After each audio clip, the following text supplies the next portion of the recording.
प्रिय भक्तगणों, क्या आपके जीवन में भी कंगाली ने डेरा डाल रखा है? क्या आप मेहनत तो बहुत करते हैं पर घर में बरकत नहीं होती? शास्त्रों में बताया गया है कि रविवार का दिन साक्षात सूर्य नारायण का होता है और इस दिन किया गया एक छोटा सा काम आपके 7 जन्मों के पाप धो सकता है। आज की इस विशेष कहानी में हम जानेंगे कि कैसे एक छोटी सी रोटी और रविवार के एक नियम ने एक गरीब परिवार की सूनी झोली खुशियों से भर दी। इस कल्याणकारी कथा को अंत तक जरूर सुनिएगा। कथा शुरू करने से पहले अगर आप सूर्यदेव के सच्चे भक्त हैं तो इस वीडियो को एक लाइक जरूर कर दें और हमारे परिवार शीतल साधना का हिस्सा बनने के लिए चैनल को सब्सक्राइब जरूर करें। आइए श्रद्धा के साथ कथा का रसपान करते हैं। मेरे प्यारे दर्शकों, एक समय की बात है, एक बहुत ही छोटा और सुंदर सा गांव था। वहाँ शरद नाम का एक सीधा साधा मजदूर अपनी पत्नी सुनीता और एक छोटे बेटे के साथ रहता था। शरद बहुत ही नेक दिल इंसान था, लेकिन उसकी किस्मत जैसे उससे रूठ गई थी। वह दिन भर तपती धूप में पत्थर तोड़ता, मजदूरी करता, तब जाकर बड़ी मुश्किल से उसके घर में शाम की रोटी बन पाती थी। अक्सर ऐसा होता कि घर में सिर्फ 1 या 2 लोगों के लायक ही खाना होता, तो शरद खुद भूखा सो जाता ताकि उसका बच्चा पेट भर भोजन कर सके। घर की तंगी देखकर सुनीता का दिल छलनी हो जाता था। वह अक्सर रात को अंधेरे में सिसक सिसक कर रोती और भगवान से प्रार्थना करती, हे प्रभु, हमारे दिन कब फिरेंगे? क्या हमारे नसीब में सिर्फ दुखी लिखे हैं? शरद उसे ढांढस बंधाता और कहता, सुनीता पगली, धीरज रख। सूर्यदेव की रोशनी जैसे हर अंधेरे को मिटा देती है, वैसे ही हमारे जीवन का अंधेरा भी एक दिन जरूर मिटेगा। एक शनिवार की शाम शरद को काम नहीं मिला। उसके पास एक धैला भी नहीं था कि वह घर के लिए आटा खरीद सके। वह बहुत उदास मन से गांव के बाहर एक पुराने मंदिर की सीढ़ियों पर बैठ गया। उसकी आंखों से आंसू गिर रहे थे। तभी वहां से एक तेजस्वी साधु महाराज गुजरे। उनके चेहरे पर गजब का सुकून था। शरद को रोता देख साधु महाराज उसके पास रुके और बड़े प्रेम से बोले, बेटा, तू इतना दुखी क्यों है? इस जगत में कोई भी भूखा नहीं रहता। विधाता ने सबके लिए प्रबंध किया है। शरद ने हाथ जोड़कर अपनी सारी गरीबी और बेबसी साधु महाराज के सामने रख दी। साधु महाराज मुस्कुराए और बोले, बेटा, कल रविवार है, तू बस एक नियम का पालन कर। कल सुबह सूर्य निकलने से पहले उठना, स्नान करना और तांबे के लोटे से सूर्य देव को जल चढ़ाना। और सबसे जरूरी बात, अपनी पहली रोटी का एक टुकड़ा या पूरी रोटी किसी भूखे जीव को खिला देना। रविवार को किया गया यह एक काम तेरी किस्मत के बंद ताले खोल देगा। शरद को साधु की बातों पर अटूट विश्वास हो गया। उसने मन ही मन ठान लिया कि वह यह काम जरूर करेगा। घर पहुंचकर शरद ने सुनीता को साधु महाराज की सारी बात बताई। सुनीता की आंखों में चमक आ गई, लेकिन फिर वह उदास होकर बोली, स्वामी, नियम तो बहुत पुण्य का है, पर घर में तो अन्न का एक दाना भी नहीं है। कल सुबह की रोटी के लिए आटा कहाँ से आएगा? शरद ने उसे दिलासा दिया और कहा, सुनीता, जब रास्ता सूर्यदेव ने दिखाया है तो दाना भी वही देंगे। तू बस सुबह की तैयारी कर। रात भर दोनों पत्नी भूखे पेट सोए, लेकिन उनके मन में एक उम्मीद थी। अगले दिन रविवार की सुबह सूरज की पहली किरण निकलने से पहले ही शरद उठ गया। उसने नदी में जाकर स्नान किया और श्रद्धा भाव से भगवान सूर्य को जल अर्पित किया।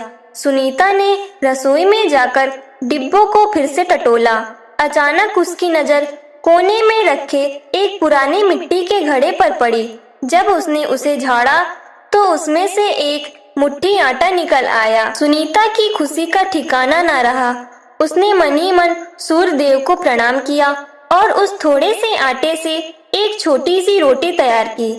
शरद रसोई में आया और उसने देखा कि सुनीता ने वही एक रोटी थाली में रखकर उसे थमा दी। सुनीता बोली, यही हमारे पास आखिरी अन्न है, इसे ले जाइए। और साधु महाराज के कहे अनुसार किसी भूखे को दे आइए। शरद वह रोटी लेकर गांव की पगडंडी पर चल पड़ा।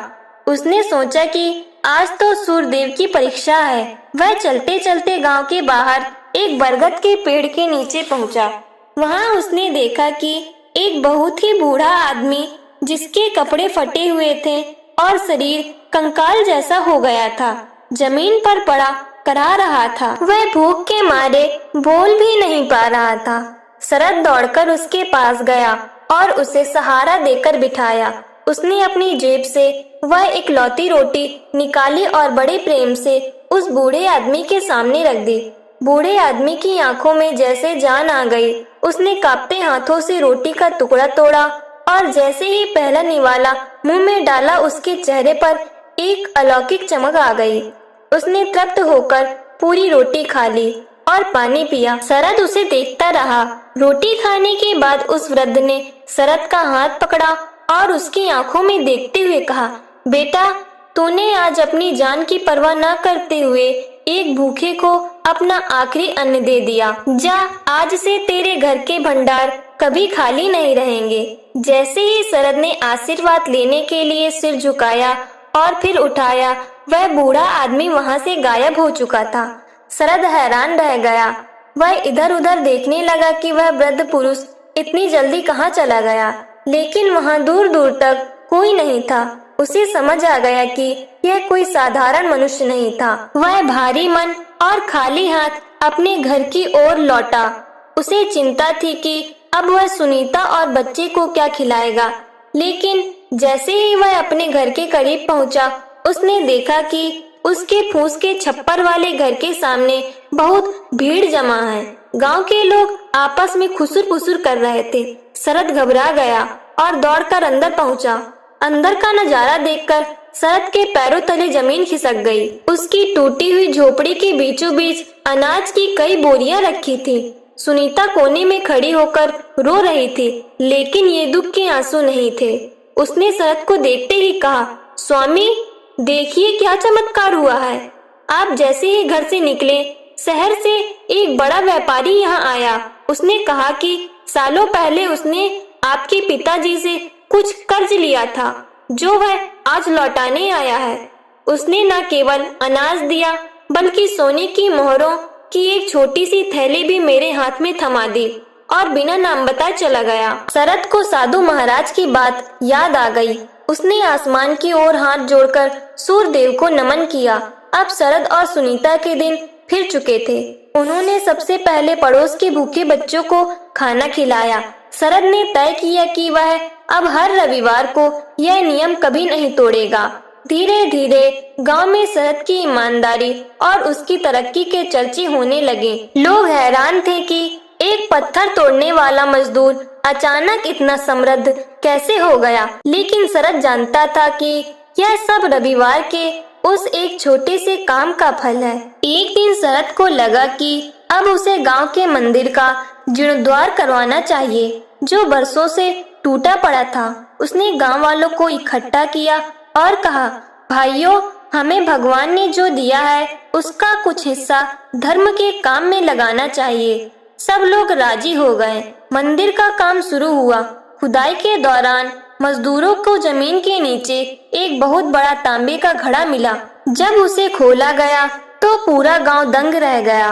वह घड़ा कीमती रत्नों और सोने के सिक्कों से लबालब भरा हुआ था। गांव के मुखिया ने कहा, यह संपत्ति शरद की जमीन से मिली है, इसलिए इस पर शरद का अधिकार है। लेकिन शरद का दिल बहुत बड़ा था। उसने उन सिक्कों को हाथ भी नहीं लगाया और मुखिया जी से कहा, नहीं काका, यह धन मेरा नहीं है, यह मंदिर की धरती से निकला है, इसलिए इसे केवल लोक कल्याण और सूर्यदेव के मंदिर के निर्माण में ही लगवाया जाए। शरद की इस निस्वार्थ भावना को देखकर गांव वाले उसके और भी मुरीद हो गए। मंदिर का काम बड़ी धूमधाम से शुरू हुआ। इधर शरद का अपना कारोबार भी बढ़ता जा रहा था। उसने अब पत्थर तोड़ने का काम छोड़कर अनाज का व्यापार शुरू कर दिया था, जिसमें उसे दिन दोगुनी और रात चौगुनी तरक्की मिल रही थी। सुनीता अब फटे हुए कपड़ों में नहीं, बल्कि साफ सुथरी साड़ियों में रहती थी। लेकिन उसके मन में रत्ती भर भी अहंकार नहीं आया। वह आज भी रोज सुबह उठकर सूर्यदेव को जल चढ़ाती और रविवार के दिन अपने हाथों से ढेर सारी रोटियां बनाकर गरीबों और पशु पक्षियों को खिलाती थी। एक दिन सुनीता ने शरद से कहा, स्वामी, हमें भगवान ने सब कुछ दिया है, लेकिन मुझे आज भी उस साधु महाराज की याद आती है जिन्होंने हमें यह रास्ता दिखाया। क्या हम उन्हें फिर कभी ढूंढ पाएंगे? शरद ने मुस्कुराते हुए कहा, सुनीता, जो रोशनी दिखाते हैं वे कभी दूर नहीं जाते, वे हमारे विश्वास में ही रहते हैं। उसी रविवार की शाम जब शरद और सुनीता मंदिर के बाहर गरीबों को भोजन बांट रहे थे, तभी उन्होंने देखा कि भीड़ में वही तेजस्वी साधु महाराज खड़े मुस्कुरा रहे हैं। शरद और सुनीता दौड़कर उनके चरणों में गिर पड़े। शरद की आंखों में आंसू थे। वह बोला, महाराज, आपकी एक छोटी सी सलाह ने मेरा जीवन बदल दिया। मुझे समझ नहीं आता कि आपका शुक्रिया कैसे करूं। साधु महाराज ने उन्हें उठाकर आशीर्वाद दिया और बोले, बेटा, मैंने तो सिर्फ रास्ता दिखाया था, उस पर चलने का साहस और श्रद्धा तेरी अपनी थी। साधु महाराज ने आगे कहा, याद रखना शरद, रविवार का दिन सूर्यदेव का है और सूर्यदेव कर्म के देवता हैं। जो व्यक्ति निस्वार्थ भाव से अपनी पहली रोटी किसी जीव को देता है, उसके घर में अन्नपूर्णा का वास हमेशा बना रहता है। लेकिन सावधान रहना, जैसे जैसे धन बढ़ता है, इंसान के मन में अहंकार भी आता है। जिस दिन तेरे मन में यह घमंड आ गया कि मैं दान कर रहा हूँ, उसी दिन यह बरकत रुक जाएगी। शरद ने कान पकड़कर वचन दिया कि वह कभी भी अपने भाग्य पर घमंड नहीं करेगा और हमेशा दूसरों की सेवा करता रहेगा। साधु महाराज के जाने के बाद शरद ने अपनी दिनचर्या में एक और नियम जोड़ लिया। उसने गांव के बच्चों के लिए एक छोटी सी पाठशाला और बीमार लोगों के लिए एक वैधशाला खुलवाया। शरद का मानना था कि सूर्य देवता कृपा केवल पूजा पाठ से नहीं, बल्कि दीन दुखियों की सेवा से भी मिलता है। उसके घर में अब सुख शांति का वास था। उसका बेटा भी अब बड़ा हो रहा था और वह भी अपने माता पिता के पद चिन्हों पर चलते हुए रविवार के दिन गौ सेवा में लगा रहता था। एक बार की बात है, उस इलाके में भयंकर अकाल पड़ा। आसमान से आग बरस रही थी और जमीन फट चुकी थी। कुएं और तालाब सूख गए। गांव के लोगों के पास न खाने को अनाज था और न पीने को पानी। हाहाकार मच गया। लोग भूखे प्यासे मरने लगे।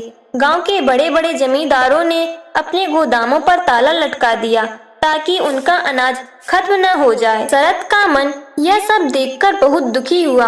उसने सुनीता से कहा, सुनीता, हमारे पास जो भी जमा पूंजी और अनाज है वह सब गांव वालों के लिए खोल दो। भगवान ने हमें इसलिए दिया था ताकि हम मुश्किल समय में दूसरों के काम आ सकें। सुनीता ने खुशी खुशी सहमति दे दी। शरद ने अपने गोदामों के दरवाजे खोल दिए और ऐलान कर दिया कि जब तक अकाल रहेगा कोई भी इंसान भूखा नहीं सोएगा। वह रोज सूर्य देव से प्रार्थना करता, हे देव, अपनी कृपा बरसाओ, इस धरती की प्यास बुझाओ। लोग कहते हैं कि शरद पागल हो गया, अपना सारा धन लुटा रहा है, लेकिन शरद को अपने सूर्य नारायण पर अटूट भरोसा था। वह जानता था कि जो दूसरों का भला करता है, भगवान उसका कभी बुरा नहीं होने देते। अकाल को 3 महीने बीत चुके थे। शरद का सारा अनाज अब खत्म होने की कगार पर था। एक रविवार की दोपहर शरद बहुत चिंतित था। गांव वाले फिर से डरे हुए थे। तभी अचानक आसमान में काले बादल छाने लगे, बिजली कड़कड़ाने लगी और देखते ही देखते मूसलाधार बारिश होने लगी। पूरा गांव खुशी से झूम उठा। सूखी हुई धरती फिर से हरी भरी होने लगी। लेकिन चमत्कार तो तब हुआ जब बारिश रुकने के बाद शरद अपने खाली गोदाम में गया। उसने देखा कि जो बोरे कल तक खाली थे वे अब फिर से बढ़िया किस्म के गेहूं और चावल से भरे हुए थे। यह देखकर शरद की आंखों से अविरल धारा बहने लगी। शरद ने जब भरे हुए गोदाम देखे तो वह समझ गया कि यह उसके कठिन समय में दिखाए गए धैर्य और रविवार के व्रत का ही फल है। उसने फौरन पूरे गांव को आमंत्रित किया और एक विशाल भंडारा करवाया।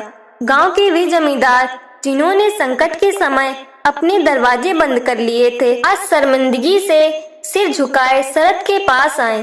शरद ने उनसे कोई शिकायत नहीं की, बल्कि उन्हें भी प्रेम से भोजन कराया और कहा, भाइयों, धन तो आने जाने वाली छाया है, लेकिन जो धर्म हम कमाते हैं वही अंत समय में साथ जाता है। समय बीतता गया और शरद का पूरा परिवार सुख संपत्ति के बीच भी सादगी से रहने लगा। शरद अब बूढ़ा हो चुका था, लेकिन उसकी निष्ठा वैसी ही थी। एक रविवार की सुबह शरद ने अपने बेटे को पास बुलाया और कहा, बेटा, मैंने अपने जीवन में केवल एक ही सूत्र सीखा है। जो व्यक्ति रविवार के दिन सूर्य नारायण को जल देता है और अपनी पहली रोटी किसी जरूरतमंद को खिलाता है, उसे दुनिया में कभी किसी के आगे हाथ फैलाने की जरूरत नहीं पड़ती। यह नियम अब तुम्हें और तुम्हारी आने वाली पीढ़ियों को निभाना है। उस दिन की ढलती शाम में शरद मंदिर के चबूतरे पर बैठा डूबते हुए सूरज को निहार रहा था। तभी उसे वही साधु महाराज फिर से दिखाई दिए। वे मुस्कुराते हुए शरद की ओर बढ़े और बोले, बेटा शरद, तेरा समय पूरा हुआ। तूने इस धरती पर न केवल अपना घर संभाला, बल्कि हजारों घरों के बुझते हुए दिए भी जलाए। शरद ने एक आखिरी बार सूर्य देव को प्रणाम किया और बड़ी ही शांति के साथ अपने प्राण त्याग दिए। कहते हैं कि उस समय आकाश से फूलों की वर्षा हुई थी और पूरा गांव जय सूर्य देव के जयकारों से गूंज उठा था।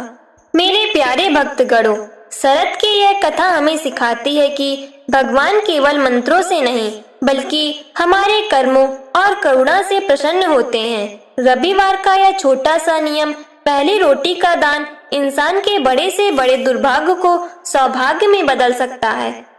जो भी भक्त पूरी श्रद्धा से इस कथा का श्रवण करते हैं और रविवार के दिन इस उपाय को अपनाते हैं, सूर्य देव उनके घर में सुख, समृद्धि और आरोग्य का वरदान देते हैं।